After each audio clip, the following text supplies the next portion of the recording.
Let's be back in order. We, at noon, during lunch, we found out that there was unfortunately unfortunate traffic accident here in Great Falls area that involved a CM Russell High School student. It was a fatal accident, and this particular student was killed in this accident. The student's identity has not been released, but if you would please join me for a moment of silence for this, the student, family, friends, and for the community of Great Falls, I'd appreciate it.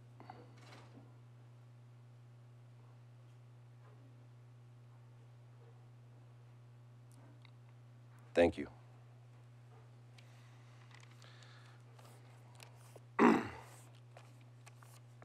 Let's start where we left off, which is at the public comment section for the two-year committee, and Regent Krause, I'll turn it over to you. Thank you, Chairman. Sorry I didn't quite hit my mark there, but we had some good discussion. Public comment on the two-year. And thank you, Regent Krause, members of the board. My name is Marco Farrow. For the record, I represent MEMFT. I'm Director of Public Policy. I'd like to comment just a little bit on dual credit, dual enrollment. And first of all, I'd like to thank Dr. Seck for incorporating me personally and us, our members, into that conversation. There's been wonderful things going on. I think we're moving in quite the right direction.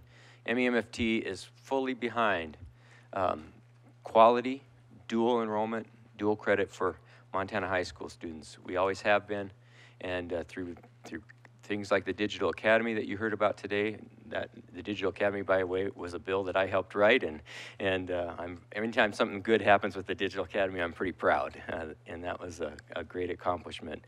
But I particularly want to talk about the issue that's the things that are going on in Billings. We have a tremendous partnership there that you should be aware of. Our unit there, the BEA, Billings Education Association, is our largest unit, about 1,600 members, and our president there, Scott C. McCullough, is fully behind this effort. He is working closely with Dr. Pagano, Dr. Seck, and Superintendent Bauk to make this happen, to make it happen quickly, and it is going very well. There's some wonderful things on the horizon and some great opportunities for our students. On the national board certification front, we are making efforts to grow that cadre of teachers. We currently have now about 135 of those. Many of those work in our high schools. Many of them work in Billings. The lion's share of them work in Billings. So there's some great opportunities there. We will be sponsoring, MEMFT will be sponsoring several events that will honor our national board certified teachers and help to grow that cadre even more. So great stuff. Thank you, Dr. Seck. Thank you for our involvement in that, and I appreciate being a partner in this. Thank you. Thank you very much. Dr. O'Hare had a few additional comments, and at my request, she's coming up to discuss those. Well, thank you very much. Originally, this was going to be part of the report I gave this morning, but because our schedules were turned around a little bit because of the governor, and we're always ready to let the governor dictate the schedule, President Ingstrom's announcement came after my report, and I didn't want to steal his thunder by talking any more about Ed Ready. But I do have a little something to share with the board in particular. When Bob Curry and I were talking to Gary Lopez and Arash Bissell in January about the prospect of the state of Montana being the lead on the Ed Ready initiative on a statewide basis, I asked him, why us? Why did you choose Montana? And I thought perhaps the answer was going to be because we're a small state and it's perhaps more scalable. But they said that didn't have anything to do with it at all. There were a number of states who did pilots over the last year.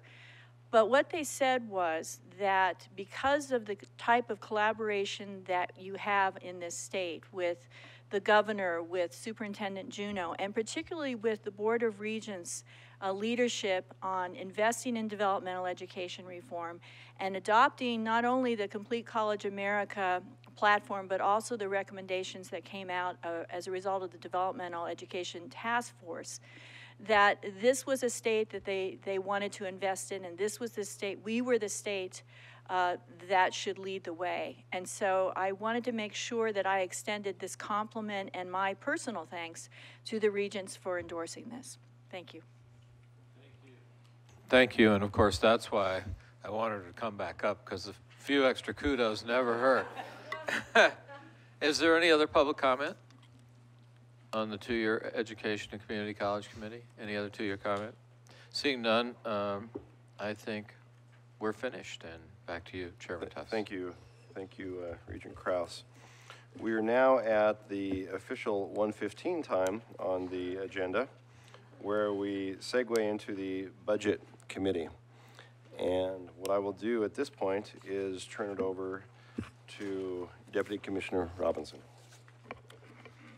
Chair Tuss, thank you. We will try to see if we can catch up on time here this afternoon. The first two items on the agenda, I'm going to ask Terry Lease to come to the podium to talk about these two projects. You do see a number of projects that come in front of the committee regarding renovation, construction projects on the campus. And the Board of Regents certainly has authority to approve those projects, and most of them are related to funded with revenue streams on the campuses, et cetera. And these are two examples. The due diligence that we perform at our office is to take a look at specifically, you're talking about the need, also the funding sources and the payment streams if there might be borrowing necessary for the project. So that due diligence on these two projects has been completed, and we would certainly, OCHI would certainly recommend moving forward with the projects. But Terry, if you can explain both of the projects, please.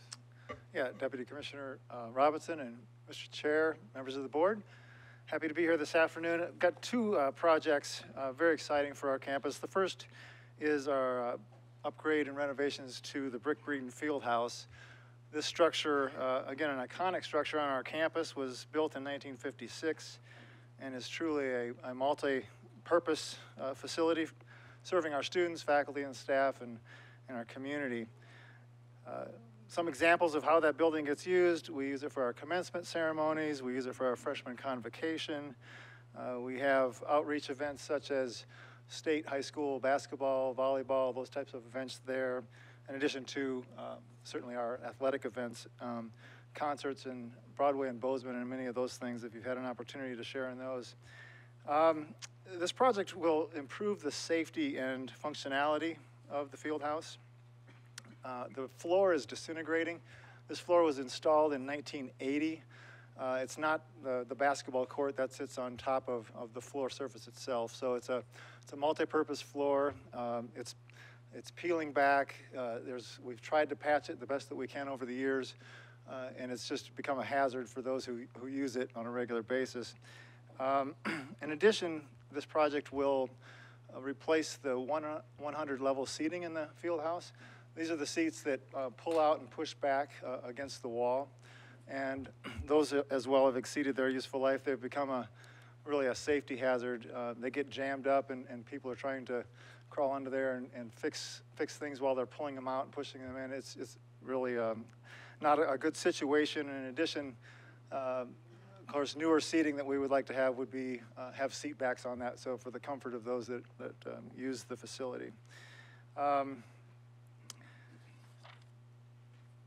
The other things that will be done in the field house, there will be an upgrade to the sound system, and then a curtaining system which will be used to make it's a very voluminous space, and obviously for some smaller events, if you want to curtain off certain sections of the field house, that will provide some added benefit to the venue itself. Again, safety is a big issue for the flooring and the seating. This project will be completed this summer and possibly into early fall, September sometime, prior to the next season's basketball events. Long overdue project that we've been looking forward to getting done on our campus. It's a partnership really in funding from our students who have signed a resolution or passed a resolution to fund $1 million of this from existing building fees.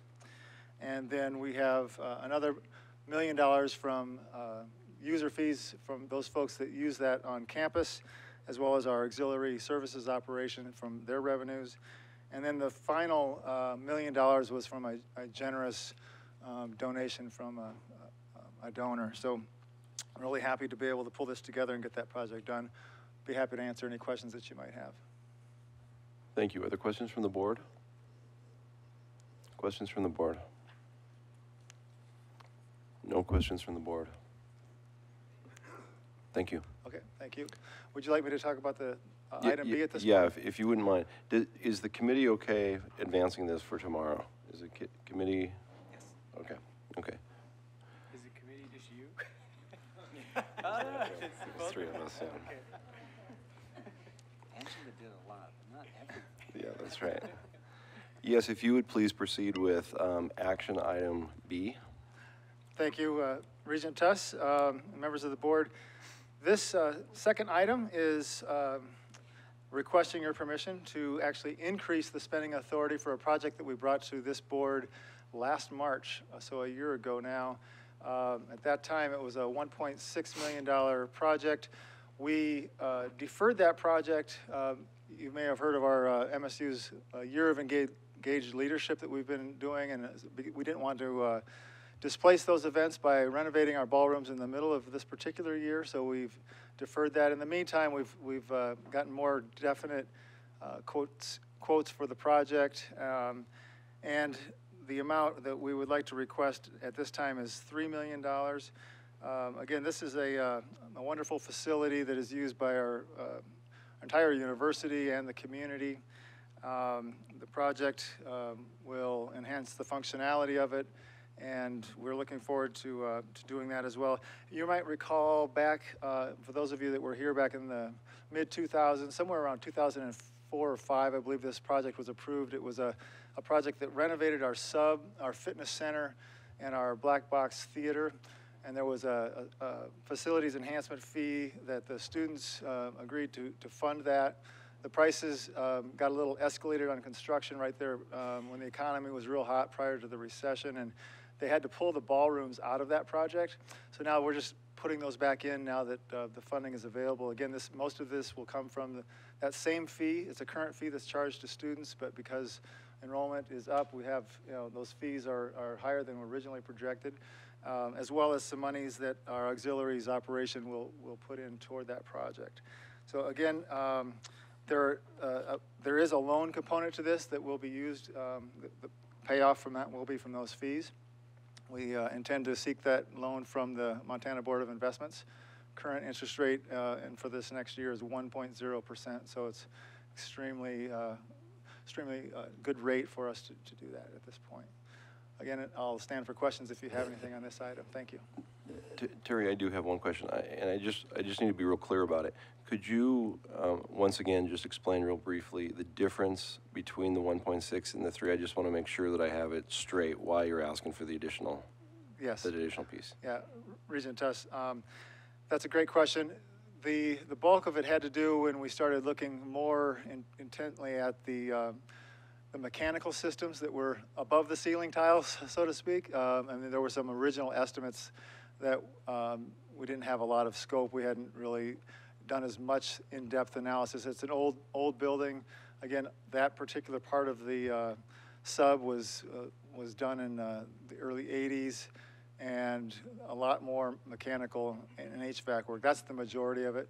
Plus, some of the cost estimates have just gone up since we did that a year ago. Yeah. Thank you. Further questions? Further questions? Regent Robinson. Mr. Chairman, thank you. Terry, I was wondering on the breakdown of the cost, could you tell us what the owner's expenses are?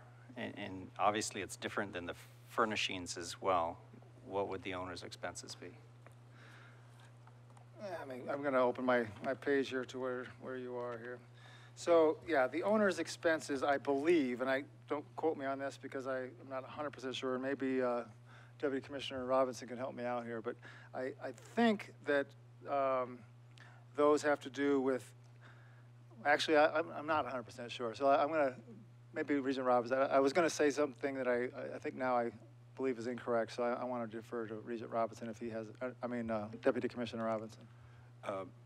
Mr. Chair and members of the board, the owner's expenses, sometimes there's allocations of costs that are put into the project from campus sources. For example, facilities personnel may be involved in the particular project in one way or the other. So we do allocate some of those costs into the project as it would be moving forward. And you can see it's a fairly small amount of the 3 million, but 100,000. But we may have some maybe oversight that is taking place by facilities personnel, and it would be kind of that indirect administrative allocation to that project. If I might follow up, is it possible, since we're not voting on this until tomorrow, can you find out specifically what this is and how it's different from the rest of the budget? Yeah. The other one that you presented seemed like everything was in order there.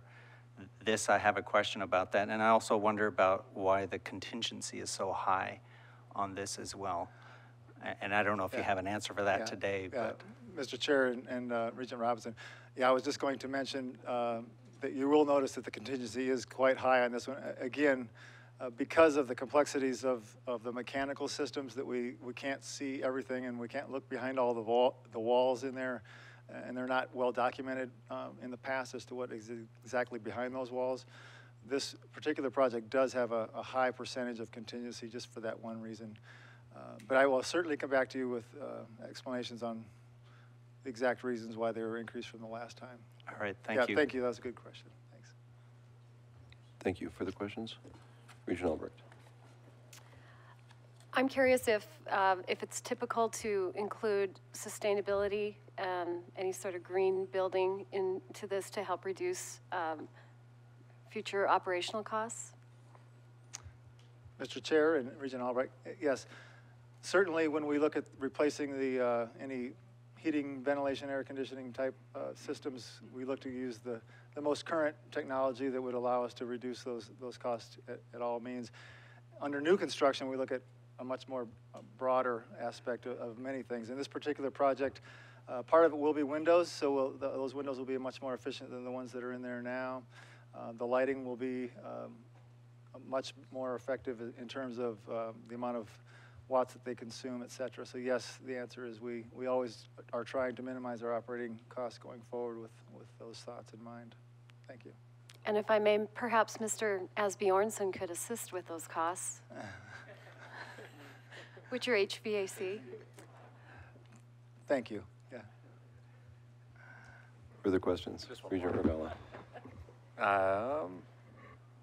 So just two questions. For both the Brick Breed and Fieldhouse and the authorization to renovate Strand Union, those require ASMSU Senate support. So I was just wondering if there were any student concerns about either of these projects that were addressed. Yeah, Mr. Chair and Regent Regala, thank you for that question. In fact, the students are in full support of both of these projects, and they are have supported not only their verbal and written through the amendments or the resolutions that they've passed, but they're putting their fees into these projects, which is a sign of putting their money where their mouth is. So yes, they most definitely are. They're heavily used by students and are in full support. Further questions? Further questions from the Regents? No? No further questions? Is the committee comfortable advancing this for tomorrow? Yes. Okay, thank you. That concludes our action agenda for the Budget Committee because we took up item C this morning. So we will now move to the consent agenda, and I would ask if there is any interest by any of the Regents in segregating any of the items on the consent agenda. Can you give us 1 second to look through? Regent Regala, please. Yes. student, you should know about homework. I anticipated Chairman McLean style, and I wouldn't have time to even look at it.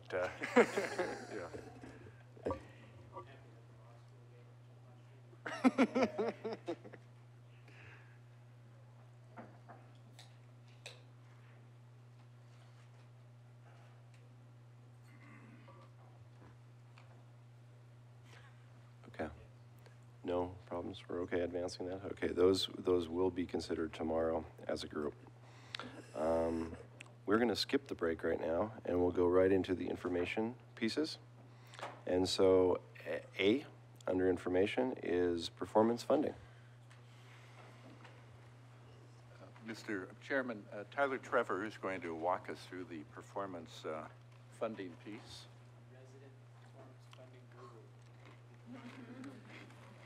Mr. Chair, members of the board, I wouldn't go that far. Every step we take along the way, you realize how much you have to learn about something, and performance funding, like no other, we have learned. And primarily the reason we've learned is about a year ago, we stood right here, same room, and you approved the short-term performance funding model, which was our agreement, our commitment in the legislative session which was supported by the legislature and the governor, to allocate $7.5 million based upon progress made towards increasing college completions and other related outcomes, which turned out to be student retention. This was part of the college affordability plan in an effort to freeze tuition and our accountability / performance piece of that. This model, which is difficult to see, and it's an abbreviated version of it, is now what you see in front of you, has the most current populated data, and it is ready to be used to allocate funds to the campuses for FY15. So this fulfills our commitment to the legislature, to the governor, and basically to ourselves in the name of the college affordability plan and moving performance funding forward. These are the total numbers in the gray column. They are a combination of progress made on both increasing the annual number of undergraduate degrees and certificates, as well as increases in the percent of first-time, full-time freshmen returning for a second semester in the MUS. I can certainly stand and answer any questions you would like in any level of detail. I would be more than happy to, but that's the basics of what we're merely reporting back to you after you've already approved this model. Mr. Chair. Questions from the board? Questions from the board? Can you talk to us about, we understand that this is the initial funding formula, isn't that correct? And so subsequent funding formulas in future fiscal years will look different. Do I have that correct? Mr. Chair, members of the board, that is correct. And that's the second half of what I wanted to talk to you about, is the progress we've made on the development of a longer-term model. And one of the attributes of the longer-term model is that it would have stronger connections to institutional missions that varied by the two-year campuses, our regional four-year campuses, and then our two flagship campuses. And that we would have expanded number of metrics, probably 4, 5, or 6 per each type of institution. They would still be in the same vein of increasing completions and other related metrics that would get towards student progress and outcomes. And what we have for you today is a document that we are using and as what I would call our anchor document in the development of these metrics. We've taken feedback from this board directly, individual board members who participated in the Performance Funding Steering Committee, and as well as feedback from your retreat, and pulled it into a document that spells out very explicitly what the goal and objectives of performance funding in the longer-term model are. The primary goal, of course, we heard it from the governor again, is to increase the percent of the population in Montana that has a higher education credential. That still needs a stronger connection to why performance funding. And so that stronger connection to why performance funding comes through the objectives. And your primary objective with performance-based funding is to drive outcomes and student attainment. And so we've spelled out in 6 concentration areas within our objectives just exactly what those directives from the board to the campuses and the system office to help in the development of the metrics that would specifically apply to the individual campus types. So the first one is increase success of underrepresented students in our student populations. And we give an example there. That could be economically disadvantaged. It could be by race, ethnicity, American Indian, veterans. We're not being prescriptive here by saying what is the exact metric we're looking for from the campuses.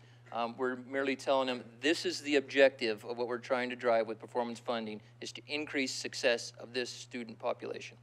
Number 2, increase early college access for Montana students. We've heard that as a theme that's rung through most of the day in our conversations, and certainly something this board has held strongly on for many years, and now we have an opportunity to put some money where our mouth is. Number 3 is improve student success in freshman year. This can come in a variety of different fashions. An example here, we have freshman to sophomore retention, or improve success in of remedial students. For instance, what % of your remedial students take a remedial course and go on to complete a college level gateway class? That's a Complete College Montana metric. Number 4, increase the number of students transferring from 2 to 4. One of our longer standing initiatives throughout the system, transferability, and we want to ensure that seamless mobility of students. 5, increase the number of students completing degrees and certificates. It's hard to have a completion agenda without the primary metric or objective included in there, which is to increase the number of students receiving degrees and certificates. We've allotted here, though, in our objective statement for campuses, if they see fit, to connect to specific programs that are either niche programs for them that drive specific areas of economic development in Montana, or maybe a flagship program. You could, I've used Montana State Northern and their diesel program. We could count separate from their total completions. We could just take a look at the completions. Someone's got control of my mouse. In a specific program area. And then finally, as you see as number 6, something that is more closely related to the missions of our campuses involved in research, that is to grow graduate education and the research capacity of our campuses. So we're using this actively right now with groups separated by the doctoral flagship, the 4-year regionals, and the 2-year to engage faculty and staff on their campus in the development of the metrics, led by the members on our Performance Funding Steering Committee. This is really, truly campus-based at this time, and we're looking like we're on a trajectory to come here at the May meeting and recommend to you the sets of metrics that apply to each one of those groups that we would carry forward into a longer-term model. Then, following that meeting, we would begin the work of working on the allocation methodology process, that's sort of the math behind it all, and how money would be allocated based upon progress and those mechanics. So by the time we reach the legislative session, if this is a direction we were going to move, we'd be fully prepared. Mr. Thank Chair, you. that hopefully answers your question. It does, in spades. Thank you. Questions for Mr. Trevor? Questions for Mr. Trevor? Regent Robinson. Chairman Test, thank you. I'm curious if you could, Tyler, if you could explain to us how the faculty is involved in this discussion as well, the faculty representatives, because I know that when we've looked at this type of performance funding and the different models, that's one thing that always came up is what type of interaction happens there, and so how do they participate within this process? Mr. Chair, Regent Robinson, that's a great question, and I could tell you how they participated, and I could tell you some of what I see through my own lens on how they've responded, but I would certainly open it up to our faculty representative who is as involved in this project as I am. So following the approval of the short-term model, when we developed that model, we didn't have a lot of input from wide groups of folks, although we did have some faculty on the steering committee that did that. Bob Mockwell being one, Liz Putnam, another, Bruce Brumley from MSUB. And we added more after that. At the encouragement of the Board of Regents, at the approval of that short-term model, you told us, make sure there's someone from every institution and make sure you add more faculty. And we did that. We added Jerry Downey from Montana Tech, and I apologize, we added Bruce Brumley actually after the short term. We added, and then we made sure we had representatives from all campuses. But that doesn't reach the enormous number of faculty that we have. So as we moved into the fall, we did campus-wide surveys to gauge general opinions about of how we might be able to better engage the faculty and staff on campuses. We hired a consultant. We had them collect the data. They reported it back to our steering committee all the way along. And we used that information to then move into individual focus groups that took place on almost every campus. We combined some of the efforts. We took a day, and there was maybe 3 faculty sessions designed just for faculty, and I think maybe 10 to 12 faculty came. And I'm looking at Bob because he was at these, and he'd do a better job of describing it. And then we got that information back, and then there's a report that comes from the consultant describing. You know, I wouldn't say it's just faculty input, but a lot of it is really the faculty input. And there are, no doubt about it, a high level of interest and also a level of concern. And I think it's because it's uncharted territory, and they've seen from other states, maybe there's not the flowery, you know, the best news across the nation that this has definitively worked. And so, like the scholars that they are, they're looking at it through an academic lens, saying, how is this going to actually help the campus? I don't know. Bob, do you want to add into that? Chairman, is it okay? Thank you, Tyler. You did a great job of explaining 18 months of work and really in a nice, concise way. So we've been looking and spending a lot of time discussing ways of reaching out to making sure that we get input from all constituents. Because in addition to faculty, there are a lot of those that wear administrative hats that are quite interested in where this is going and paying particular attention. So as a follow-on to these focus groups, the one aspect of the results from the consultant's report is that, you know, this engagement with the stakeholders is quite important. And so one step that's, I guess the next step that's coming up is where each of our campuses are now coming up with a messaging approach, a way of reaching out to the stakeholders on each of our individual campus to get their input. And to do this as efficiently as possible and to really help set the stage, because we have been working on this for close to 2 years. We first felt it was prudent to develop some draft metrics, a scarecrow, if you will, of kind of helping to steer and provide some information for those who get involved, who are just stepping in at this point to have a better understanding of where we may be heading with these metrics. And we've sort of categorized them to organize this, and we have a list of base metrics that will most likely apply to all the institutions across the state. And then we start looking at this mission differentiation aspect, where metrics are being developed that specifically address the missions of each institution. And then thirdly, which I think is quite important, is a third category of metrics that are going to be, we're calling quality assurance metrics right now. And those are metrics that we want to track to help address these questions about quality and to help address questions about potentially negative unintended consequences of metrics. You know, we're certainly have on the radar screen things like gaming and a lot of the concerns that you read in the literature. With our hope is by tracking these quality assurance metrics, we can keep an eye on things that are important to the institutions, but perhaps aren't measurable at a system-wide level, but things that could be a little more directly related to quality. So we are listening. We are listening to the information that we've gained, and it is our hope that within the next month we have these campus forums or charrettes to get input that will have some metrics that we'll be able to share here in May. Thank you. Regent Albrecht. Okay, I'm a little confused.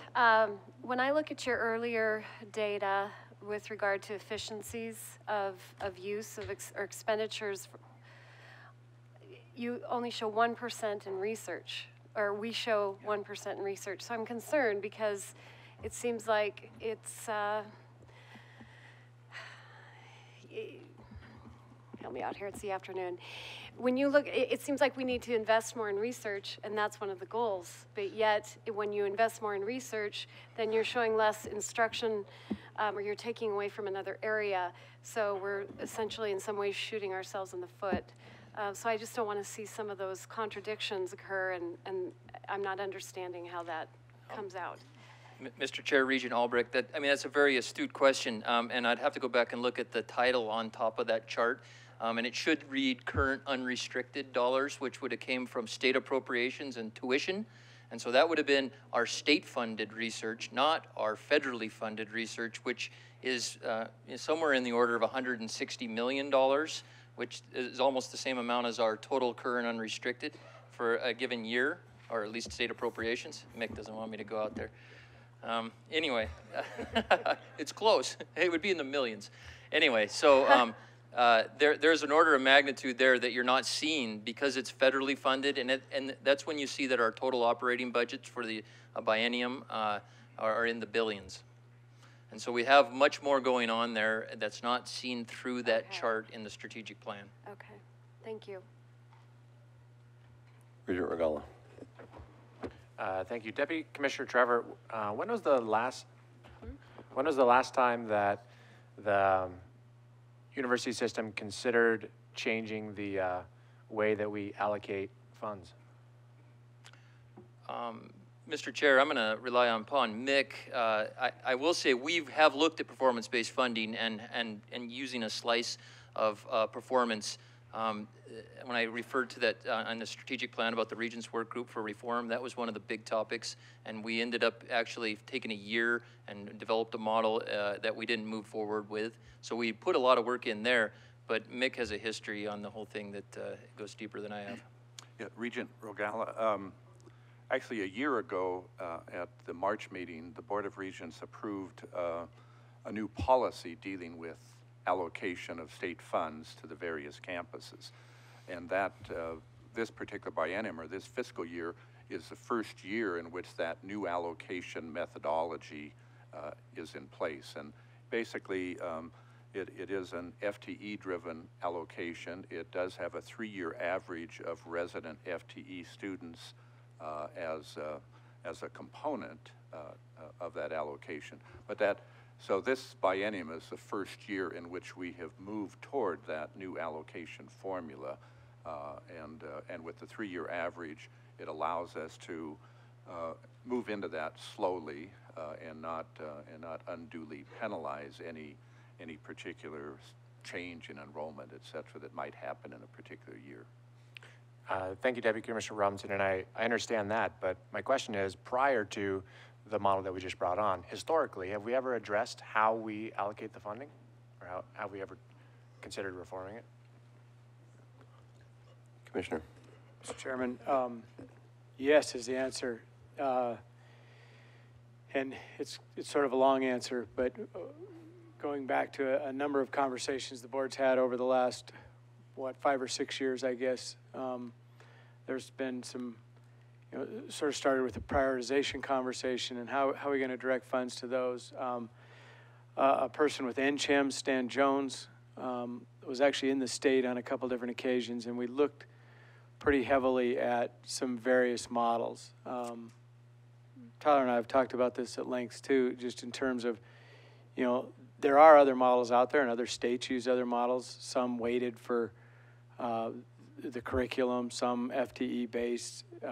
Performance certainly adds a new dimension to it, and I suppose the caution would be, and maybe why we went with 970 last year, which I don't think anybody thinks is the answer to all our prayers, but at the same time, we have to have some means to say dollars within the system will follow students. And that's sort of where we got to after several years of conversations on how that division would happen. I think there probably are other ways, probably better ways, but with sort of the performance funding piece coming into the conversation at the same time, I think it gets sort of complicated to move too many pieces at once.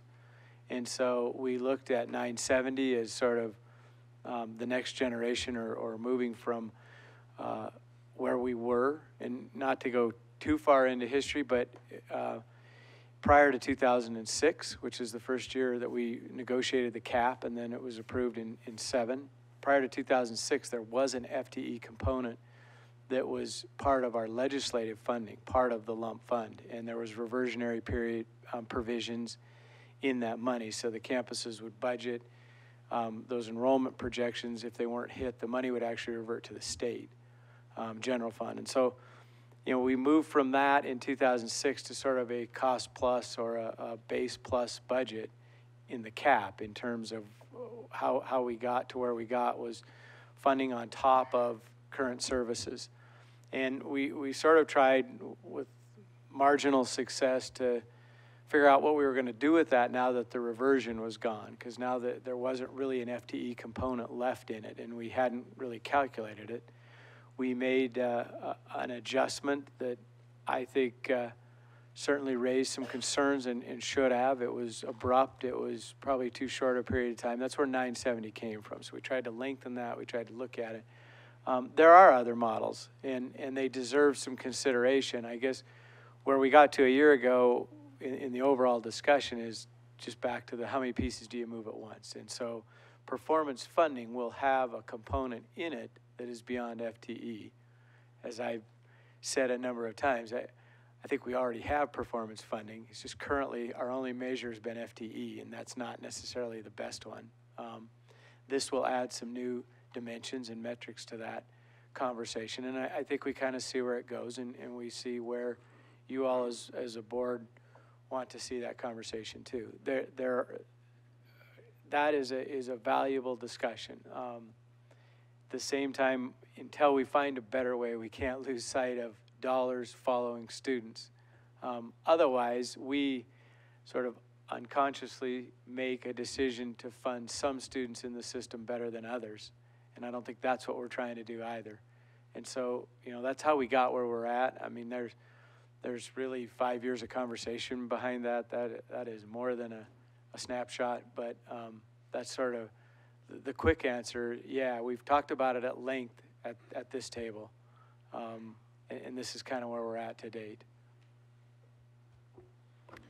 Thank you, Commissioner. And my reason for bringing that up is, at least from a student perspective who's been in the system for a little while, it seems that the conversation doesn't really, it's very hard to start the conversation about how to change from the funding model based on enrollment. And that's been historically just the way that university systems are funded. And it's a very difficult process to start, reforming how we allocate dollars in the system for a lot of really good reasons.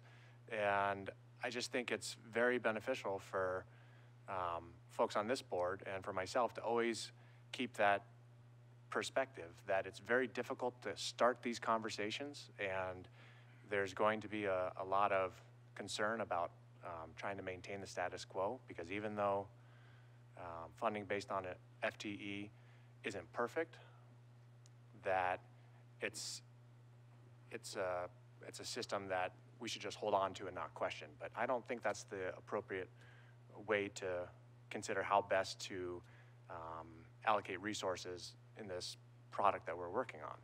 So I think that these conversations that the performance-based funding group has been working on for the last year and a half is incredibly helpful to the university system as a whole, because it gets us all having this conversation about how do we more effectively allocate resources to make sure that the product we offer students is a good one. right? And I think that's the baseline that we always need to be cognizant of, and something that I kept trying to remind myself after reading the public agenda document, which I think isn't a very strong representative sample of all of the good or all of the benefits that performance-based funding could bring to the university system. And so I kept trying to remind myself that even though there are a lot of substantive concerns across administration and with faculty and with staff, that there is a lot of benefits to these conversations that haven't taken place historically, and that is good to maintain perspective on. So, yeah. Yeah.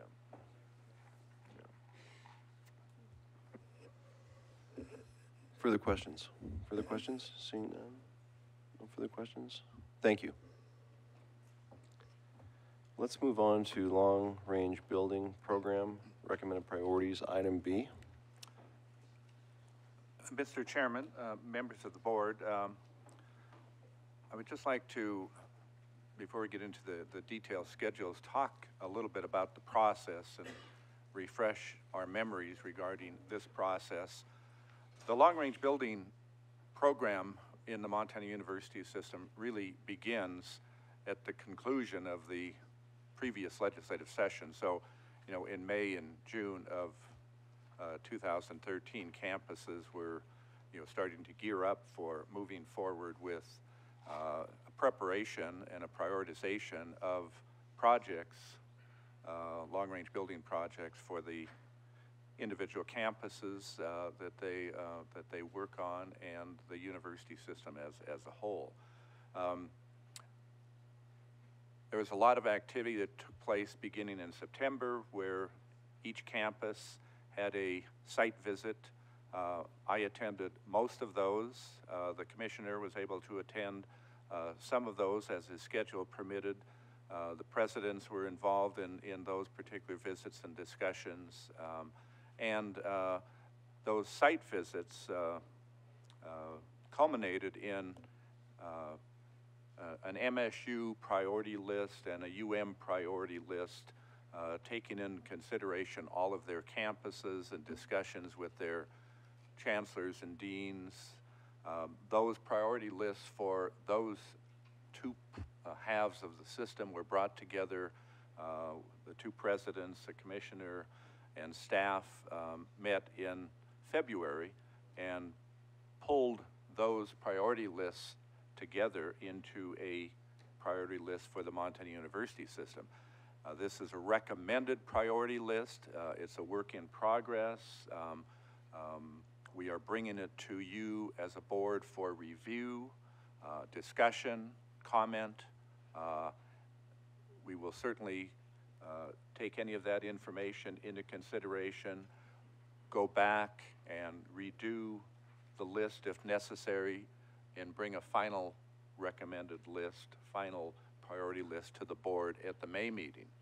We do have to have a priority list presented to the state, the Architecture Engineering Division, by the end of June of 2014. So that is the timetable that we're working under. The presentations in front of you, we have really three different sections. The first section deals with deferred maintenance projects, major deferred maintenance projects. Before we, sort of walk through that list a little bit, I do want to emphasize that campuses are continually investing in deferred maintenance as they go through their operating year.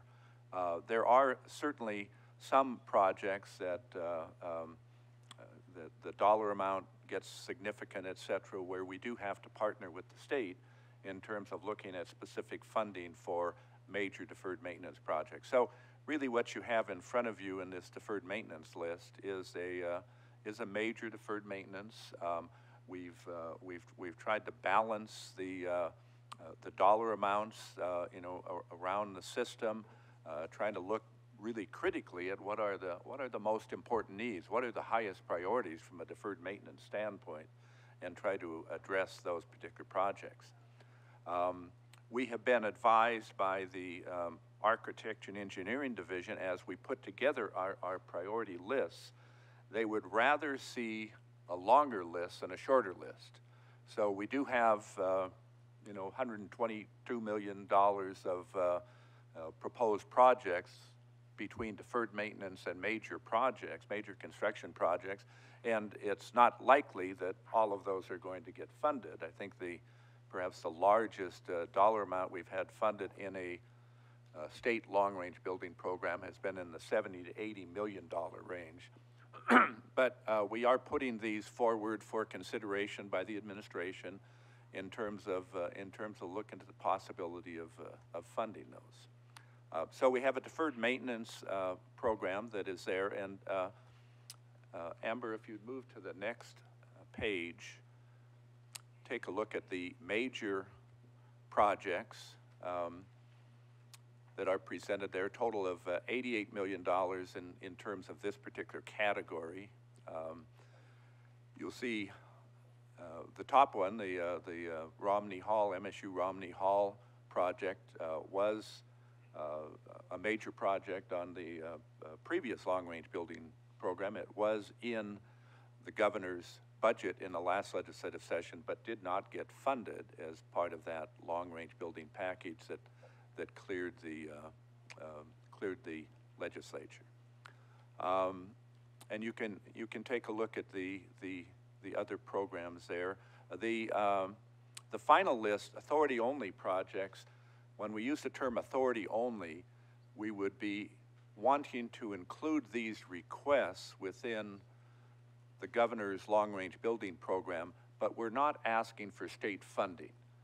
So we're looking for the authorization to move forward on these particular projects, and we would be looking at adding one more, certainly the MSU engineering building that we discussed this morning. We would put on the authority-only project list, because one of the pieces that Regent Tuss brought forward this morning and Regent Robinson were the idea of the construction piece is certainly a cost, but then the operating cost as you move forward over 20, 30, 40-year period can be much more significant than the cost of construction. So if we have the project on the authority-only list, that allows us to have the discussion with the legislature regarding funding the operation maintenance of that particular structure, that building, as we would move forward. So that is a very important piece when there is a new structure that is going to be built with donated funds or federal grant funds, whatever the case may be. So that would be the sort of the definition of the authority-only projects.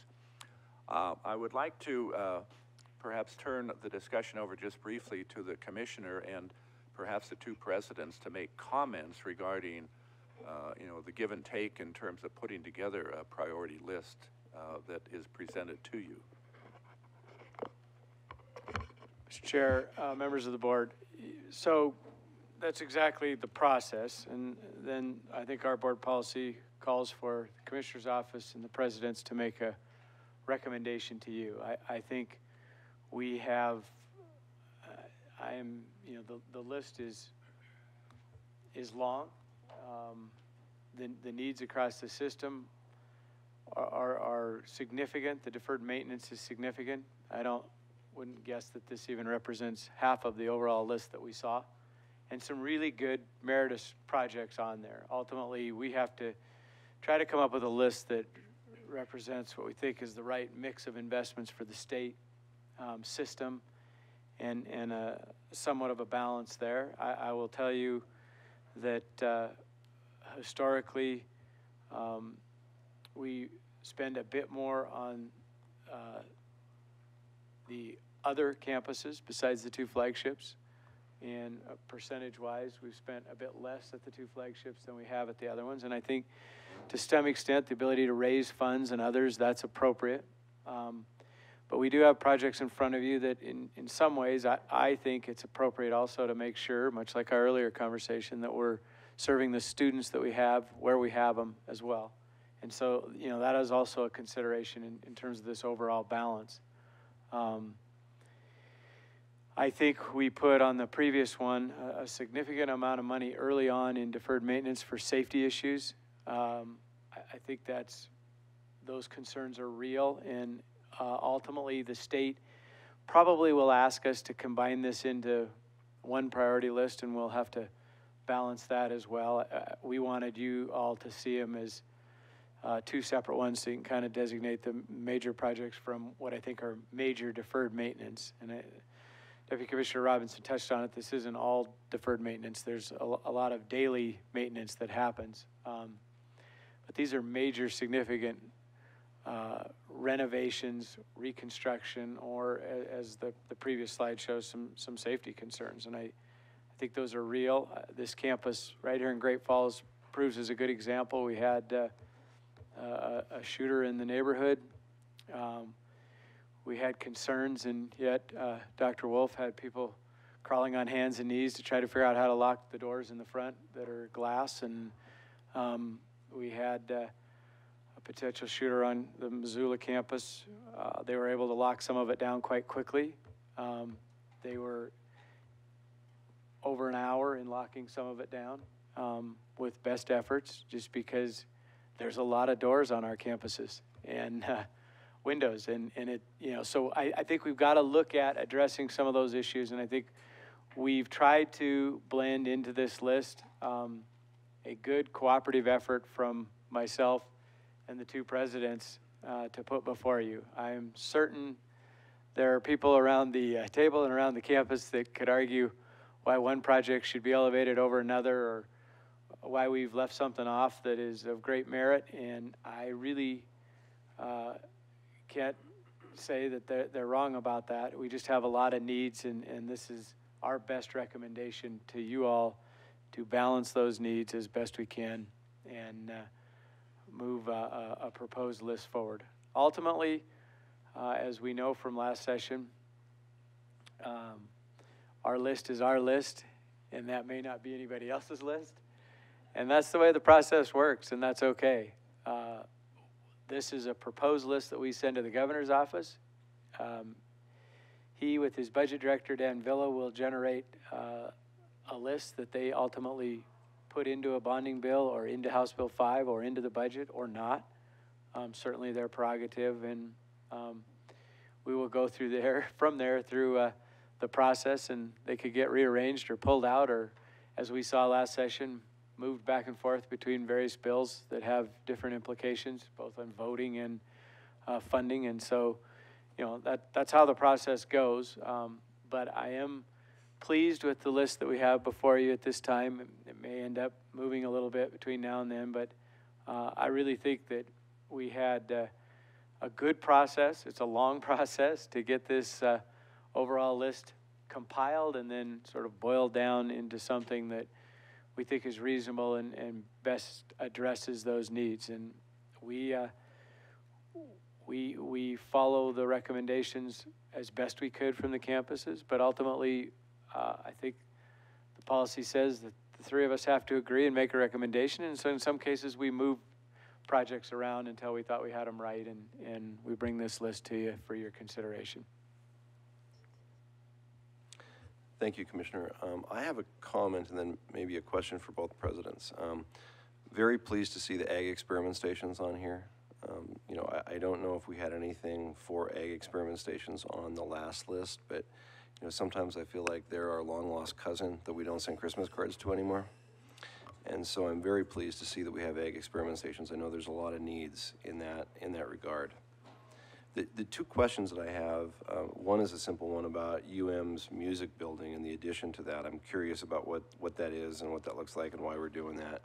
And then the second one is as I recall, the Romney Hall project at MSU, that was a $20 million project. If you could just, Madam President, talk about the $8 million addition on this list. Sure. Mr. Chair, members of the board, I'll answer the question on the music addition. Our music building is a very nice building, very old building, and but it's grossly undersized for today's number of students and quality of education. That came to light very pointedly for us in our fairly recent accreditation visits for the music programs, where now for some time they've been quite critical of the facility in which our students get a music education, and rightly so. I mean, the facility we have is a fine facility for its age and size, but it is just simply not of the size that it needs to be for the number of students that we're teaching today, and the equipment needs that they have, and the performance facilities that are needed. So this one is driven in no small measure by accreditation concerns that we have for the program. Thank you, President Engstrom. And I was corrected by the commissioner. Apparently that was a $25 million Right. project at Romney Hall. I thought it was 20. That was 25. Okay. Yeah. 20, remember there was a match in those projects. There's 20 of state funding and 5 of match required. Exactly. Regent, thank you for your question, and the commissioner has already clarified the budget estimate. As we take a look at Romney Hall and how crucial it is in order to address the growth that the campus has been experiencing, just as a reminder, in the last 3 years, our student enrollment has grown by 25%, with a comparable growth also in terms of faculty ranks. So we really need to make sure that we make the best use out of every square footage in our campuses. Having said that, as the commissioner has also said, there's always more needs than resources to address those needs. When last time we took a look at Romney Hall, the estimated cost was $25 million. We have also now better understood that in order for us to make the better use of the space available for instructional uses, we will have to move some units that had been housed there in a temporary manner. Some of them serve our Army ROTC program. Some of them serve a lab, a human performance lab, that has some very specific height requirements. So the overall project that will enable us to retrofit and reuse and repurpose Romney Hall for 100% instructional purpose, when we consider every aspect included, then that will be a $28 million project. I also would like to add a comment about the importance of our the Montana Agricultural Experiment Stations. Even though in our books, in the books of the Montana Board of Regents, you will see them designated as agencies, that is a way and manner in which our legislature decided to arrange the Montana University system. In reality, the agricultural experiment stations and the extension program are very much tied to the hip in terms of the institutional values and the core mission of Montana State University as a land-grant university. So these are not appendices, these are units in which we conduct the real business of research and service that it's important to Montana State University. The other important element for us to consider is that these agencies do not have any other mechanism to elevate these requests. And they have to use the same long-range building planning process as the instructional components of the Montana University system. So recognizing that they are part and parcel of what we do every day, the research that we conduct, that then we disseminate in the classroom, that then we also extend as unbiased information for our communities through extension, we are elevating this request to the Board of Regents in order for us to dedicate what I consider is still a very modest amount of money in order for them to refurbish some of their facilities. Thank you. Chairman Tuss, the other part of your question was there maze projects on before? The answer is yes on our list. There was actually 2 different phases. No as to the governor's list, and no as to ultimately what got funded. But it is important to us. It remains important to us. I don't remember a long-range building program that has moved forward from this board that didn't try to address May's projects in whole or in part.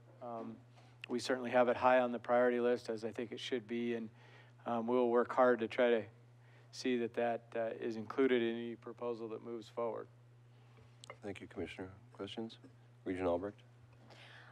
Chairman Tess, President Ingstrom, could you speak to the Museum of Art and Culture, where that is in the process, and then what that 10 million entails? Regent Albrecht, members of the board. The Montana Museum of Art and Culture is an entity that has existed on the UM campus for many, many years. Very extensive collection of absolutely wonderful works of art. We have essentially very little exhibit space for that collection. We have 2 small exhibit areas in the what we call the PAR-TV building, the Montana Theater building that I think you're probably familiar with. So we have really very limited exhibit space, inadequate storage facilities. These works of art are stored in various buildings and basements around the campus, not with the kind of quality environment that precious artwork needs. So we are embarking upon essentially a fundraising effort to build or to buy some sort of a structure that will serve as the Montana Museum of Art and Culture facility that will have exhibit space, office space, and curator space as well for the works of art. So the request for authority is on here. So as we do the fundraising and bring that money in, we will then have the authority to spend it. And so we're in the process of fundraising for that project as we speak. It's not complete yet by any means, but there are some exciting potentials out there that could develop very quickly. And so we want to make sure that we have the authority to go forward as we bring in the money to do so. That's what that's about. Thank you. Regent Krause? Thanks. Oh, I'm going to be so popular. So you said something about, I think it was you, Mick, said something about we were being encouraged to submit a lot more projects. Was that accurate? Yes, sort of a longer list than what we would normally expect to be funded, correct. Okay, The all right. Architecture and Engineering Division gives us that request. Okay, all right. And is that the major construction projects, or is that the deferred maintenance part? Well, Regent Krause, what we have been requested in the past has been one priority list that is a blended priority list that includes deferred maintenance and major construction. Now, we have not received the specific direction for this upcoming biennium. So, you know, from the standpoint of presenting the information to you as a board, we felt that it was easier to understand if we had the 2 different components of deferred maintenance and major projects. Okay, I get it. I understand it now. So my next question is, do we have the total deferred maintenance cost? Do we know how much deferred maintenance is on our campuses? Do we have a financial figure? I'm sorry. We probably don't, but I was just wondering, yeah. Well, Regent Krause, we don't have it here today, but yeah. we really do. You know, as we went around to the various site visits, there was information presented that really looked at each building and talked about, you know, percentage-wise in terms of what percent of the building would be deferred maintenance. And so there were dollar amounts that were placed on that. And to a certain extent, that's how some of these numbers are arrived, is based on that, you know, efficiency percentage, deficiency percentage that is in place there.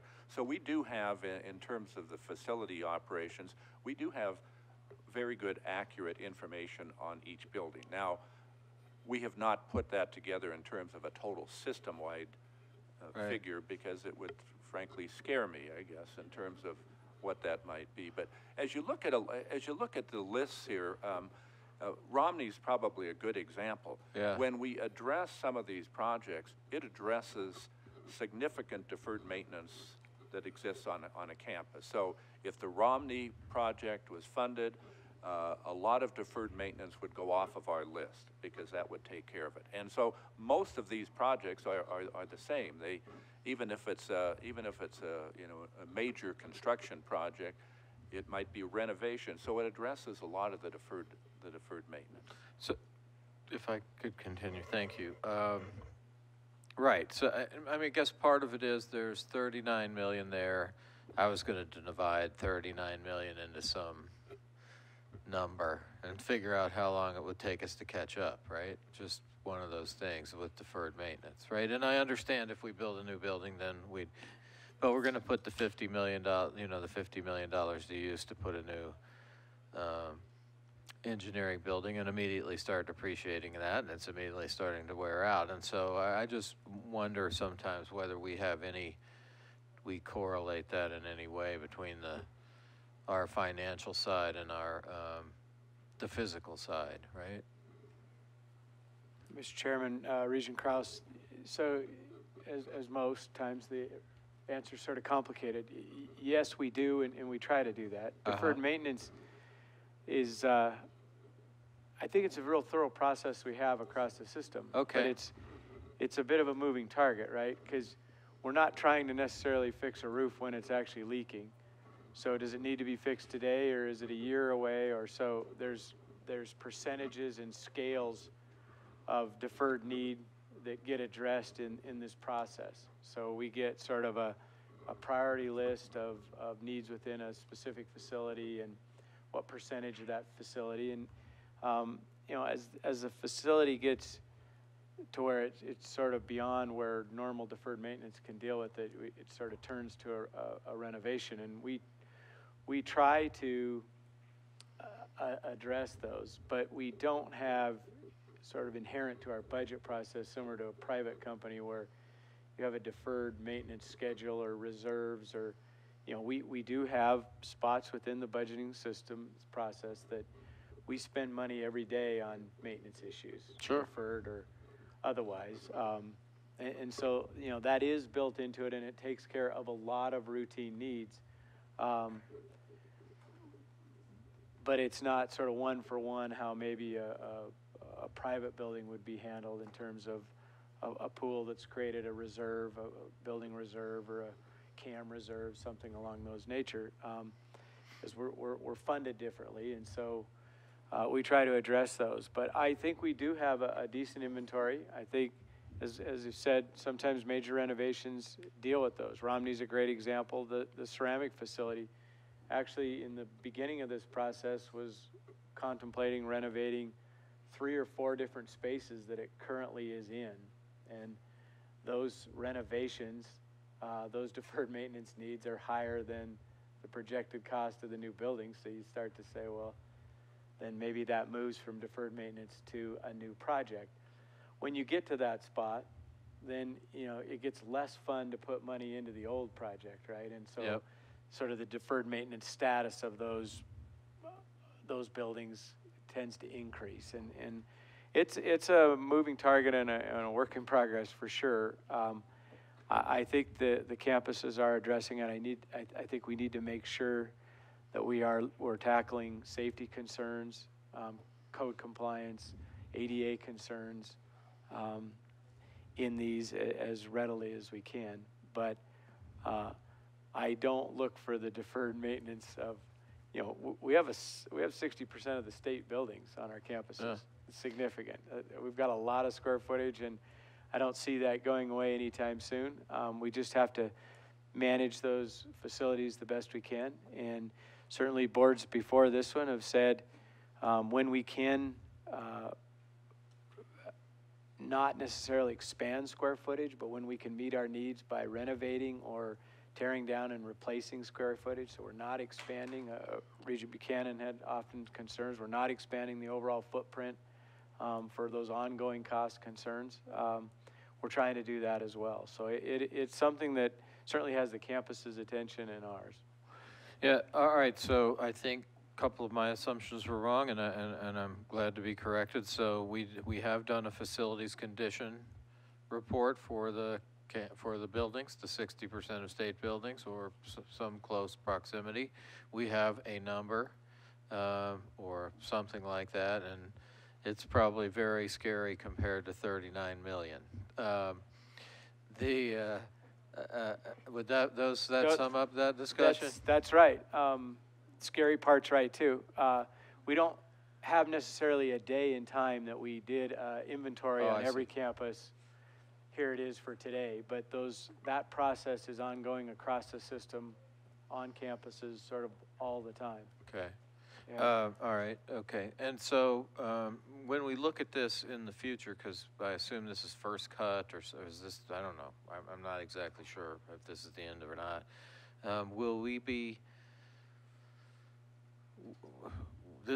maybe this is it, but I guess when I look at the two different projects, and I see, I'm not seeing, maybe the MSU, let's say the UMM renovation of the Clapp Science Building, that has some component of maybe addressing ADA and also the deferred maintenance, and it probably includes a new roof and some new cement around something, right? Is that kind of the deal? Absolutely right. That particular building has some extreme asbestos issues, which require, anytime we do maintenance on it, that we have hazmat teams do it. And so even daily routine maintenance becomes very expensive. So it's trying to address those concerns in a larger scale. That's a similar project where there's a number of deferred maintenance things that are growing, but to get to the heart of it, and to deal with the asbestos, and we've got to kind of turn it into a major renovation project so we get the asbestos gone, and then we can start getting to the deferred maintenance issues. So yeah, there's a lot of thought that went behind this process. As processes go, it's a very thorough one across the campuses to try to get to exactly the questions you're asking and sort of the greatest need, and how we can, in a very inefficient world, address some of those concerns as efficiently as we can. Well, I apologize if it was like cross-examining you. I didn't mean to do that, but my assumption is there has been a lot of work put in on this, and I just wanted to ask the questions. I also get to take care of roads and streets and some other things that are very difficult to pay for, and I was just trying to fit that into my experience, right? I appreciate the questions. That's exactly what we're here for. You can cross-examine anytime. That's what we need to do for this board is give you a comfort level that the right amount of effort's going into these things before you even consider a $120 million worth of expenditures that we move forward. The last thing I wanted to ask, I know that we have this, it isn't, I'm pretty sure the smaller campuses wouldn't call it a balanced result, but maybe they would. But we have this sort of balance up there between the two sides of the equation. Did we get a balanced result last time out of the legislature? If you look at a one legislative session result, probably not in terms of state funding. If you look at a 100-year result, they're remarkably balanced. Okay. And the sort of truthful answer to that is it's hard for us to do one shot at a time because they're expensive projects. I would say anybody looks at any one session, you'd say, hey, that didn't work out very well. But it's remarkably close over time. We moved from Gaines Hall to Missoula College to Romney Hall to, there has been sort of that give and take, and it's come out pretty well. And it's also remarkably balanced with the students, with the exception of what I mentioned earlier, and that is we've spent a bit more state funds on our smaller campuses than we have on the larger. And I think some of that is just due to our ability on the larger campuses to raise funds. obviously the event we had this morning is indicative of what can happen. There's been very successful capital campaigns on the main campuses, and that's been helpful. But that's the only place where we get a bit out of balance, and I'm not so sure that's inappropriate. So I think over the long run, it's remarkably well done. All right, thank you. I might have a few questions, you know, so that I'm not taking everyone's time. But I think that's good. You know, I think Portland right now is doing this demolition, or they got some $100 million building, you know, out there in Oregon that they're either going to blow up or rebuild or something bizarre. And do we get to those? I mean, I don't remember any tearing any old buildings down, but maybe we have. And do we get to that point, or is that what's being proposed with the $6 million one up there? We get to that point, and we have done that. 8.5. The honest answer is we sometimes run into a little bit of historical value. Yeah. And sometimes, you know, one of the campus visits we had is sort of the historical value versus would it be cheaper to tear it down and start over, and that is again a balancing act. I see Chancellor Blackketter shaking his head because it's one of the campuses we had a very good discussion about that. But you get a 100-and-some-year-old building, the main hall building, and you sort of say, you know, what's the value there and what's the historic value? And some of them are truly on the historic registry, and so we have to deal with all those issues as we move forward. The crux of that question that I like to ask for me is, what are we doing with the sort of overall square footage? Right. And if we have student needs, okay, I get that, but if we don't, then, you know, let's not expand the square footage just for the sake of expanding the square footage. Do we renovate? Do we take it down? Do we rebuild it? What? We've done all of those things over the course of history. All right, thank you very much, and thank you for your patience. And Regent Krause, this is an agenda item that will bounce up to the action part of the agenda at our next meeting, isn't that correct? So we'll get another crack at this. Okay. Further questions? Further questions? Regent Robinson. I'm sorry to participate in the cross-examination, but you asked most of the questions that I wanted. I do have one more, and it's in relationship to the most expensive project that we see before us, the Romney Hall project. I'm very much in favor of where it's appropriate for adaptive reuse rather than simply discarding and moving on. And I'm curious with this one, if there's been, we talked about asbestos in some of the other buildings that have been identified and I'm sure inspected and so forth, and regarding Romney Hall, has that type of evaluation or inspection process been undergone to understand maybe what we're taking on here?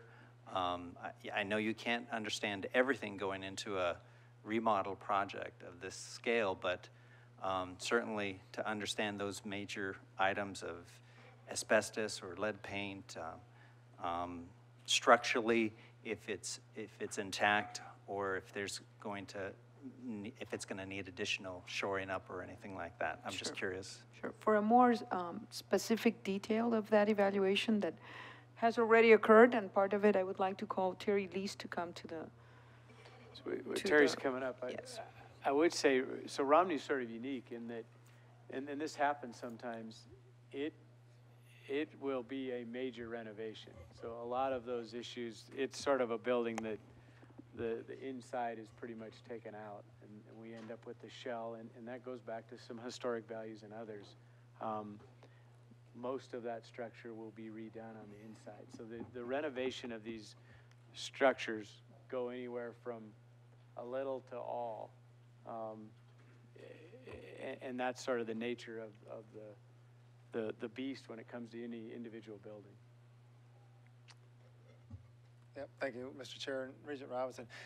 Yeah, that's a great question, and certainly when these, I'm not the expert by any means, but I have talked enough with our folks over the last couple of years to understand that these estimates are just that. We don't know what's behind the walls, but in this case, as Commissioner Christian was saying, this is going to be a complete remodel. So we know there will be disposal costs, et cetera, and somewhere in there, there may be some form of hazardous materials and whatnot. So that's incorporated into that estimate. It's certainly not a detailed, fine-tuned estimate at this point, but based on previous projects that have been done, Gaines Hall, et cetera, it's as best that we can make at this particular point in time. If I may add, I also remember in our conversations with Bob Lashaway, well, first of all, this building it's over 100 years old. And during that time, we have touched it minimally. There have been some, at some moment in times, we secured it for seismic control. But that is one of the main components that will go into that repurposing. As has been expressed before, we're talking about a very similar approach to what happened to Gaines Hall, which is to gut it out completely and then start and provide additional instructional space. Just to make sure that we are on the same page, Romney will not be used for its original intent. Therefore, there won't be another swimming pool as we currently have one on the second floor. What we are trying to do is to maximize the current use of that building so that then we can have classroom, labs, offices, writing centers, and math learning centers to serve students on an ongoing basis. I think that you have been to Romney, but the other important part is that this historic building sits literally in the heart of campus. It is a beautiful structural, at least on the external side, it is a beautiful building. It is very tied to the history of Montana State University, but at this moment, it just sits right there as an obstacle to our students. Literally, our students have to walk around the building in order to get to their destination. So one of the things that, one of the many benefits that this project would enable us to do is to be good stewards of the public resources that we devote currently, even for utilities. Because I can then come here and certified that many more students and faculty members and community members will benefit from the renovation of Romney. Regent Robinson, so just in short, the heart of your question, I would assume, comes from, we were just asked to sort of double the cost of a project on an earlier item. And so what's the worry in these? And that's a very good concern. I will tell you, there's probably, clearly in terms of percentage, the smaller projects probably have a lot more risk of sort of the unknown contingency than the larger projects, because these are sort of a starting over in a sense, leaving the shell behind. Their major renovations. We've already anticipated a lot of those sort of obstacles along the way where, we do get into trouble sometimes on smaller projects that we think we just need to fix a little air duct here, and you keep going, and the further you go, the more problems you hit. Not as likely on the big projects, more likely on the sort of deferred maintenance or the smaller scale projects. Other questions from the board on this item? Further questions? Seeing none, we'll see this in May. Item C, present law update. Mr. Chairman, I've asked Frida Hauser, our Director of Accounting and Budget, to walk through this item, and we'd like to spend a little bit of time on it just to sort of give you as good an understanding of the mechanics of biennial math as we move through the calculations for present law as it relates to the state budget. And Frida spends a lot of time working directly with the campus financial folks and also our analysts in both the budget office and the fiscal division, and does a great job of shepherding this particular process. So I'm asking her to kind of walk through the information presented to you, and I'll probably chime in once or twice in terms of making some relationships as we present the information. All right, thank you. If the last budget item scared you, fasten your seatbelts. These numbers get really big, really fast. So we are in the very early stages of developing the FY16 and FY17 budgets. We call this process the executive planning process, and it addresses the current unrestricted funds of the campuses. And as a reminder, the current unrestricted funds are primarily comprised of state appropriations and student tuition. And when we talk about present law, we're talking about the level of funding that is necessary to maintain our current operations and at the level authorized by the previous legislature. So by definition, the present law does not include one-time only appropriations authorized by the previous legislature. And last session we did have a few of those. For example, the veterinary medicine at MSU, which was $500,000 a year. And present law doesn't include any new pay plan funding, but it does include the pay raises that were authorized this biennium. So before we begin looking at the dollar amounts, it's important to understand the assumptions that are driving these dollar amounts. And to aid with that, I have some handouts because it's kind of hard to see on the screen. So I'll pass these out.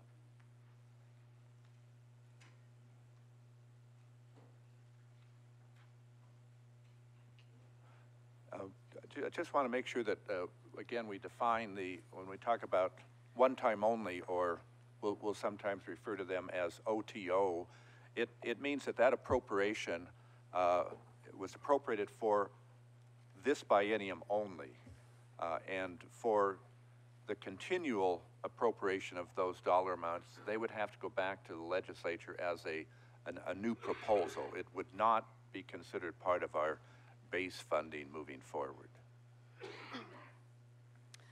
All right, so if we look at the assumptions, the first item is restoration of base expenditures. And the university system, we have ongoing expenses that are not automatically included in the state budget process, and therefore we must request this funding to get it included in the budget. And because we have to do that and request it again, it appears and looks like new funding when we really had those expenditures in the base budget. And some of the examples are listed on the handout. Are faculty termination costs, extension service, county agents, employer paid benefits. We have agreements with 54 different entities, and through the state budget process, we have to do some maneuvering to get that recognized. Overtime and extra compensation, merit market compression and inversion pay are also items that are not recognized by the state. Okay. Moving on to personal services, our estimates include the annualized pay plan and the health insurance increases that were authorized for fiscal year 14 and fiscal year 15. We've also included promotions and merit increases, and each campus has come up with their specific amount. A lot of these are driven by collective bargaining agreements. And then faculty termination costs are also campus specific. So they go through and look at who's eligible for retirement, how many years of service, and estimate that. Okay, under the operating costs assumptions, and this is where we still have a little work left to do on this. This is a work in process, and so we have some costs that are passed through from the state for items such as insurance and software costs for the state's accounting and budgeting system and audit costs. We don't have those final costs yet, so those are not included in this estimate. Also, utilities have not been finalized, and we are still working on our new space projections. Now, when we say new space, that refers to additional square footage that will be put into use during the year. Okay, and we also have our inflation factors listed of what we've used for this specific estimate. And, you know, we'll be continuing to review those and looking at how these come out, and these could be subject to change moving forward. So now if we could take a look at the chart, the Ed Units graph. So in developing a budget in accordance with the state budget rules, they use a base budget concept. So fiscal year 14 becomes the base budget or the starting point. And so what this graph is trying to do is put a picture to biennial math. Because we're always starting with fiscal year 14, the amount of approved expenditures for fiscal year 15 is not included in that amount. So when we request our present law adjustments for fiscal year 16, we need to include an increment of the approved funding for FY15, and then we need to add on our inflationary factors and pay plan adjustments for fiscal year 16. And then when we move to 17, we basically have 3 increments because the state is always going back to fiscal year 14. So we have to ask what in fiscal year 17, we have to ask for what we've asked for in 16, and then ask for that increment that we need to fully fund fiscal year 17. So that's kind of the point of this graph, is to try and explain that biennial math. And since we only deal with it once every 2 years, sometimes we forget about that. Before you go on, that's really helpful, so thank you for that little graph. All right, that was Mick's idea, so.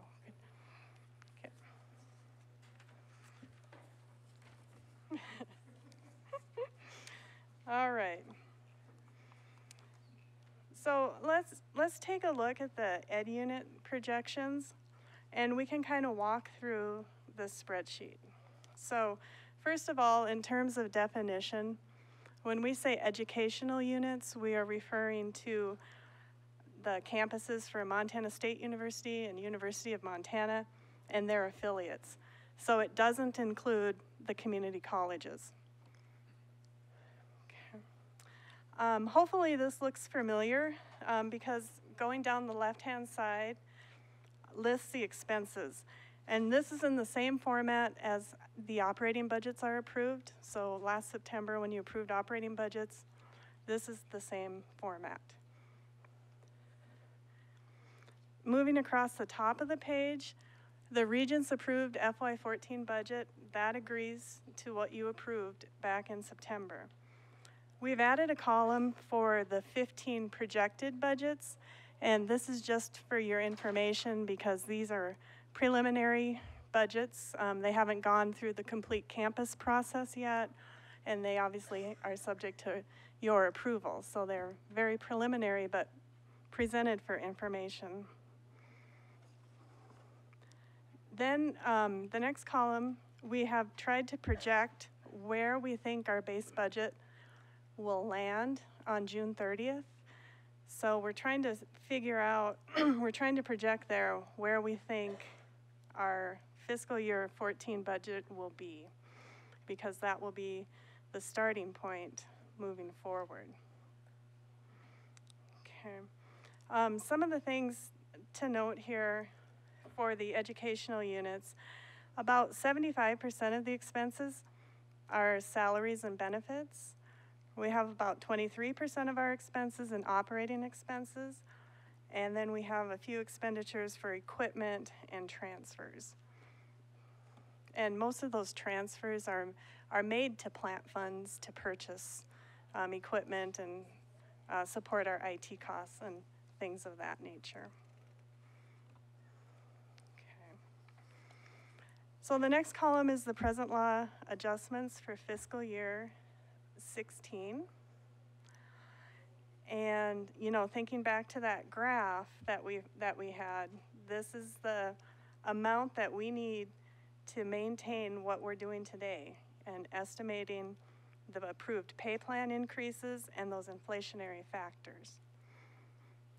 And then the total budget column for FY16 is you take the FY14 projected base budget, you add the present law adjustments for fiscal year 16, and that's how we come up with the total budget for 16.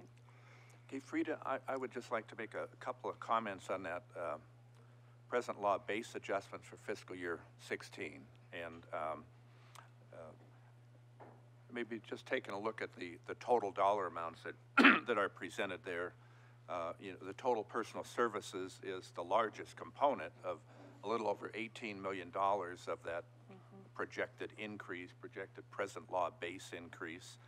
And then as you go down to operating expenses, we've got about 3.5 million. So, you know, we are heavily invested in human capital in terms of the work that we do. And so that pay adjustment or moving those pay increases forward, you know, is a key component, a key element of that computation. And again, it's important to keep in mind that fiscal year 16 that's a combination of 2-year increments, fiscal year 15 increment and a fiscal year 16 estimate. And on the other sheet that I have, the previous sheet, Frida had a percentage down toward the bottom in terms of that 21 million figure, and the percentage was 4.73%. And so the increases in expenditures that we are projecting as our fiscal year 16 increase is 4.73%. Now keep in mind, that's for 2 years. And one of the issues we get into in the state budget and all of the comparisons of the budget material, it goes back to the base budget, fiscal year 14. And so when you look at the percentages that are included in the state budget, I think they look much higher. I mean, they're presented much higher than what we would normally expect, you know, on an annual basis. I mean, the inflation rate, you know, we're talking about what, 2% or a little less than 2%. So I want to make sure it's clear that when we put this together, the biennial math that we are obligated to use as we present these present law adjustments goes back to fiscal year 14. So we want to make sure that we recover, that we request the increase in funding that we got for fiscal year 15, as well as the inflation factors that we're projecting into 16. And as we look at the fiscal year 17, just when I'm talking about the percentage, the total percentage of that almost 31 million for fiscal year 17 is 6.52%. But again, keep in mind that $30 million includes the fiscal year 15 increment, the fiscal year 16 increment, the fiscal year 17 increment. So you've got 3 years of increases included in that particular percentage or that total dollar amount.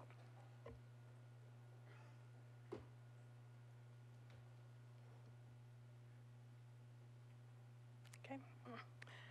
All right, so then if we move to the bottom of the spreadsheet, the line on the left-hand column that says state share, what we're doing there is we are taking a percent of about 81%, which is equal to the resident and WUI students to the total enrollment for the university system.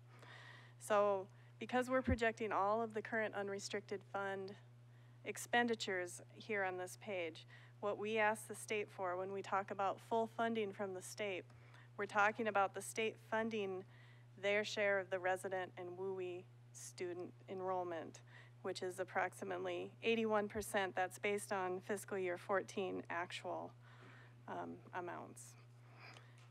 So, and then we do the same thing for FY17. We use that same percentage to come up with the dollar amount that we would be requesting from the state for all the educational units.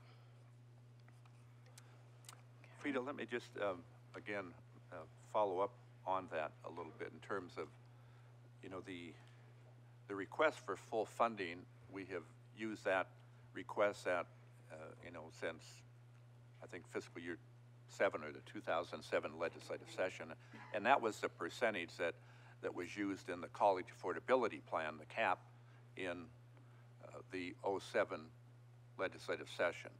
And it was also the percentage that was used for the cap agreement in the 13 legislative session. And so we talk about that as a full funding from the standpoint of addressing the inflationary increases connected with resident students. And we also include WUI students in there because the WUI tuition rate is tied directly to the resident tuition rate. So if you don't increase resident tuition, you cannot increase WUI tuition. It's 150% of resident tuition by cooperative agreement. The other approximately 19% of the expenditures would have to be funded through non-resident tuition. And when we've had the cap agreement and when those have been put into place, non-resident tuition has been allowed to increase to be able to cover those costs related to the proportion of students throughout the system that are non-resident students. This particular percentage or the relationship in terms of that request, I think becomes the major policy decision that is put in front of the legislature. What is the percentage of funding that the legislature will agree to in terms of inflationary increases, present law increases related to the Montana University system? And we also try to translate that percentage into the pay plan funding in terms of having what we would call full funding of present law adjustments as well as full funding of the pay plan as we would have those discussions with the legislature. Okay. If there aren't any more questions on that sheet, we can move to the agencies. And this is the public service and research agencies. So this includes the Montana Agricultural Experiment Station, Extension Service, Fire Services Training School, Forestry Conservation Experiment Station, and the Bureau of Mines. And, because the agencies don't have enrollment or student tuition, the dollar amount that we would be requesting from the state would equal the total expenses down there for the present law. Base adjustments for FY16 would be about 1.5 million, and for FY17, about 1.8 million. But the spreadsheet is constructed the same way. We use the same expense categories, and but we don't have that percent funding because we don't have the enrollment issue with agencies. So, kind of the budget timeline is that we will seek your approval for the present law budget estimate at the May meeting. And then once the final fiscal year 14 base budget is known and we close out fiscal year end in July, about the third week of July, we will know exactly what our base budget is, and then we'll be making the request in the state budget system at that time. So that concludes my presentation. If you have any questions, I'd be happy to try and answer them. Regent Regala. So just on the process with submitting budgets to the governor's office, he requested drafts to his office 2 weeks ago. Is that correct? No. No. With John, sorry. No. In April, we will be requested to get our preliminary budget estimates put in the budget system. So that's why we try to bring a preliminary budget estimate to you so you kind of know the direction we're going. It's a work in progress, and then we will ask for approval at the May meeting. When we input it, the governor's office understands that it's subject to the Board of Regents approval, so it's preliminary, but we do need to get our placeholders in. Further questions? Just Regent an Gross. odd little question. Of course, the percentage of personnel costs to total costs on public service and research agencies is about 5% higher than the overall. Mm-hmm. That a factor that more of the non-personnel costs are paid otherwise, or what is it? Well, Mr. Chairman, Regent Kraus, it's primarily because of the extension service, the way that the agents' salaries are budgeted in the state system. So, and it is because we have those 54 agreements and there's other funding sources outside the current unrestricted. But we have to request, to get it into the state budget process, we have to request all of the benefits and employer group insurance that we pay out of the current unrestricted. So it's really the extension service and some technicalities of the state budget that drive that. Okay. Thank you. Further questions? Further questions? Okay. Thank you. Thank you.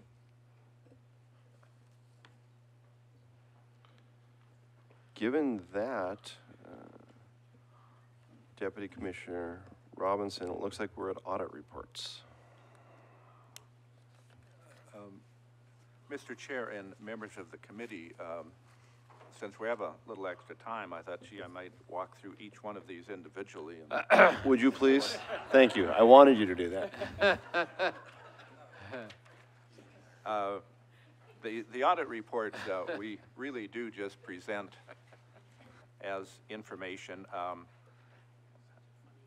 You'll notice in all of these reports, they are unmodified opinions, clean opinions, and we have a long list in front of you here. There are no issues within any of those reports that I need to bring to your attention, but you can see that we have separate audits on the workers' comp program and the guaranteed student loan program and the commissioner's office, as well as the Montana State University campus's financial audit, University of Montana financial audit. So this was a period where we did have a lot of audits completed, and a number of those are annual audits.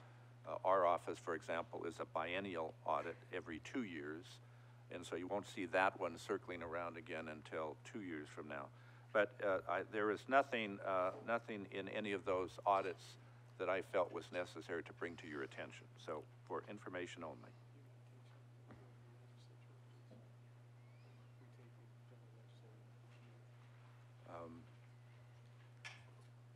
Yeah, most of these, the bulk of these audits, or a number of these audits do go in front of the Legislative Audit Committee for our office, MSU, UM, Workers' Comp, the GSL. The audits connected with the PBS and the radio stations, et cetera, do not go in front of the legislative audit. Those would be outside of their area. Thank you. Are there questions from the board? Regent Regala. Excuse my ignorance on audits. I really know nothing about them. But Deputy Commissioner Robinson, can you walk me through the process on how each unit, or how the process goes for scheduling the audit of each unit up there? When we're dealing with the legislative audit, there is a legislative audit division within the state of Montana. The legislative audit division is, they do the scheduling of all of the audits. We do have, for example, for the campuses, we have a couple of different types of audits. This was a financial related audit, and so they are just presenting the financial statements related to the UM campuses or the MSU campuses.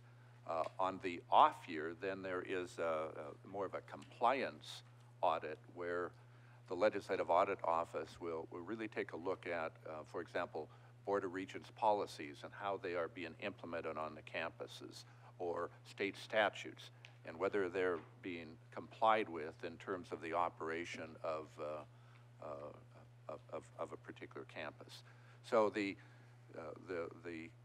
our office and the campuses fall under the audit authority of the Legislative Audit Office, and the Legislative Audit Office does the scheduling. And I think at the Bozeman and Missoula, they may have permanent offices on their campuses because they are there a lot during a 2-year period.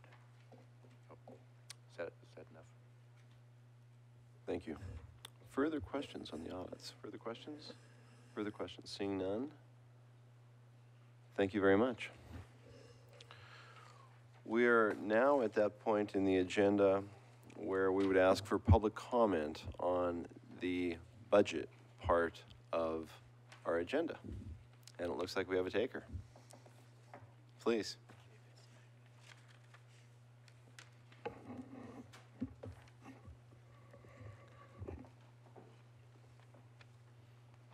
Chair Tuss and Regents. I'm David Shively. I'm a faculty member at the University of Montana, a professor of geography. I'm also the president of the University Faculty Association and chair of the Coalition of Union Faculty, which is a committee of MEA MFT. And I wanted to make a couple of comments in regard to the enrollment-based budgeting and also performance-based funding of Montana University System institutions. First of all, try and get a little closer to the mic. Sorry about that. Had to bring my computer because I wanted to read to you a little bit from the report that was prepared by Public Agenda on performance-based funding.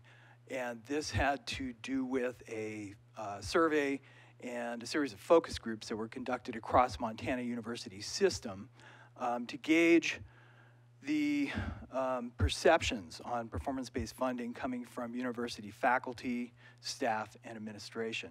And I'm sure that you've seen that report, and if you haven't, I certainly encourage you to get a copy because this was a concerted effort on the part of the board and commissioner's office, as I understand, to kind of gauge the feelings that the stakeholders in the system have about performance-based funding.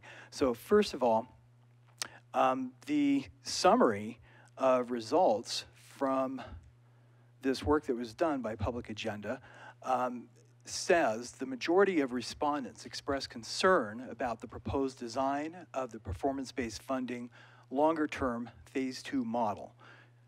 Now, there were a number of different concerns that were expressed. Some had to do with the validity of measuring student success goals with completion or time to degree metrics.